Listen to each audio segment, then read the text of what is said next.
Ndewo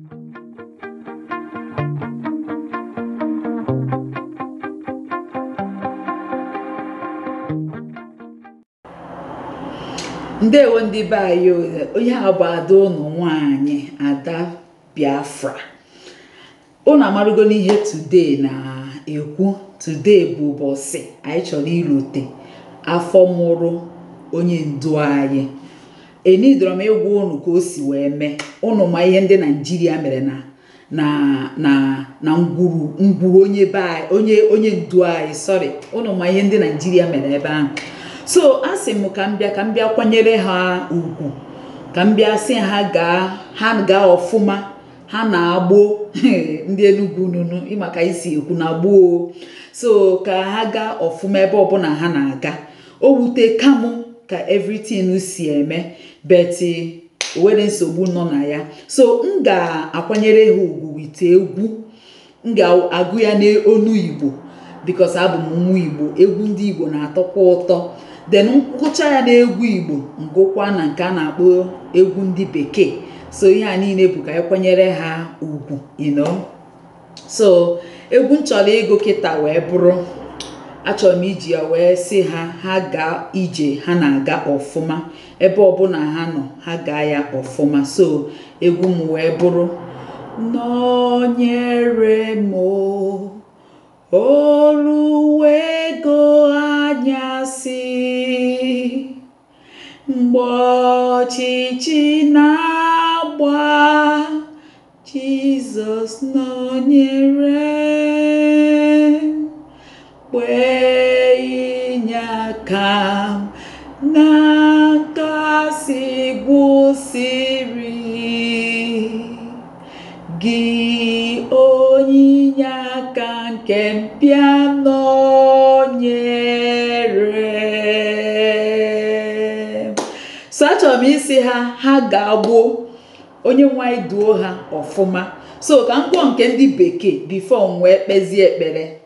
Okay, nọrọkwa. Anyị na-enye ha a minute silence.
In the honor of, anyị na-enye ha honor afọ mụrụ onye ndu anyị. Unu mana anyị were oke nna nke bidoro Biafra. So onye nke ahụ, nke a na-akpọ Ọdụmegwu Chukwuemeka Ojukwu, nke ahụ anwụgo. So nke ịbụa anyị were kịta bụ Nnamdi Kanu, nke ndị Naịjirịa chọrọ ịbịa gbupụrụ anyị. Beti ihe anyị na-eme today bụ ịkwanyere afọ mụrụ onye ndu anyị ugwu. So ana m asị ha gaa ije ọfụma, ha gaa ije ọfụma. Anyị were any other thing to say, but ihe azụ anyị chọrọ ịgwa ha bụ ha gaa ebe ọbụla ha na-aga, ha na-agbụ. This is original Ama. Stay tuned. Early morning, 13th of February 2020. family and friends and well-wishers has gathered to do the needful. And one of these is the site we're looking at now is where they will lay to rest His Majesty and Lolo Ugeze. And today we will be letting the world know that indeed this is the reason why we live, to see that we give a befitting burial to our mother and our father who departed at the course of the struggle to restore the nation of Biafra. Please do join us as we bring an update. This is the early morning preparation right here in the palace.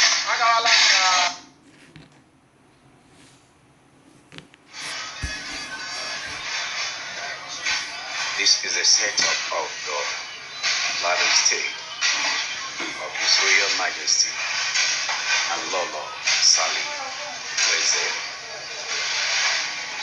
Please do join us as the preparation is in progress.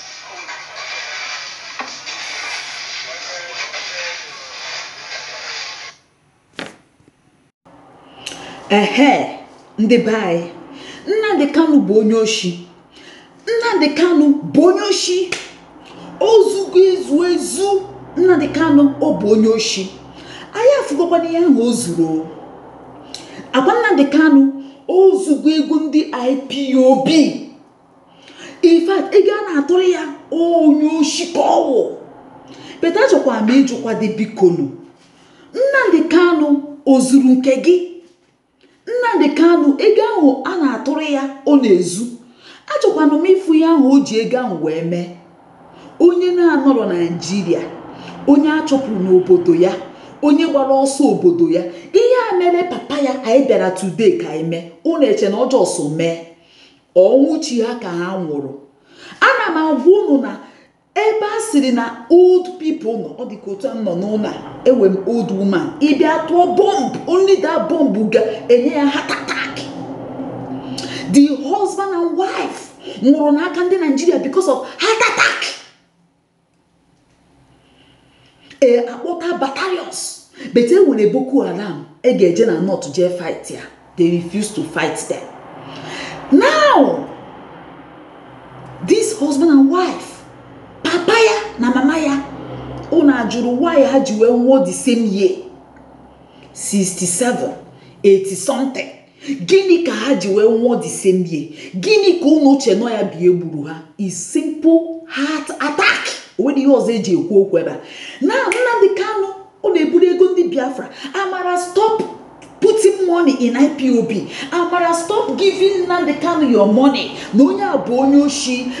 Ụwa zuru ike o zuru nke unu. Ndị gọvanọ unu anaghị ezu ego unu. Ngwa ka anyị nakwado ka anyị nekodi n'anya. Ego mana asị na Nnamdi Kanu na-ezu. Achọkwanụ m ka anyị fụ ego ahụ o zuru. Nekwanụ na ego asị na Nnamdi Kanu na-ezu. Ka ezekwanụ ka esi eme ha. Anyway, ka ime ya like this. Ngwa na-enekwa n'anya o, na-ene n'anya ego asị na Nnamdi Kanu zuru. Ihe akwa compound onye bụ eze, a king in this village.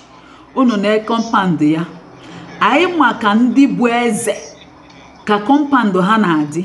Ọ bụrụ na papa Nnamdi Kanu bụ onye oshi, na Nnamdi Kanu na-eburu ego ndị IPOB, ọ dị unu ka compound ọ ga-adị otu a? Ọ dị unu ka ebe a ka a ga-eberi these people? Unu na-ekwanụ compound asị na Nnamdi Kanu na-ezu oshi o. Owu ihe Nnamdi chenjiri ebe a. Unu na-ekwa the compound o. Otu a ka compound ndị eze na-adị. Ndị bai orugo mgbe anyị ga-ama ihe. M ga-post unu this video ka unu follow ya up. Orugo mgbe anyị ga-ama ihe. Agwara m unu ihe na-eme anyị si anyị nwa n'aka. O sirokwa other people n'aka. Ihe na-eme anyị si anyị n'aka. A na-ekwu na were beria. Ihe ndị Nigeria ndị nna anyị ndị Nigeria bịa gbuo. Achọrọ ime beria.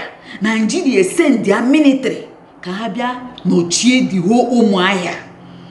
Ke ndị kọsụrụ ya. Ke ndị nyere that go ahead ọ bụrụ na ọ bụrụ ndị isi anyị ndị anyị na ha na-aza ofu afa ndị anyị na ha na-asụ ofu asụsụ ejide ya na-ele anyị n'aka ndị Nigeria. Can we do this kind thing in North and you survive? Una afọ na ihe na-eme anyị si anyị n'aka. Ana m agwụ na ibu oru ọdụnụ kashi. Ana m agwụ na ya, this is the only person ga-agwa gị ka o si wee dị. If you want to hear mgbidi Jericho ọdago ka ọ dara ebe a ka ọ na-akpọtụ. Ị chọrọ ka ịnụ okwu otu okwu akụrọ mmiri, akwefuru eziokwu a na-agba ya mmiri, akwefuru original anaghị emisi ebe a ka ị ga-anọ ya. It may sound so brutal, I don't fucking care, but m ga na-agwụ na eziokwu because anyị nwa ji onwe anyị ndị Igbo anyị nwa bie na-eme anyị ihe na-eme anyị.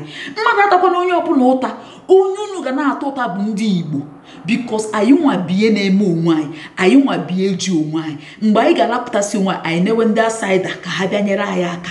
Why you are the one who is killing yourself? Ana m abịakwa again. Bye bye.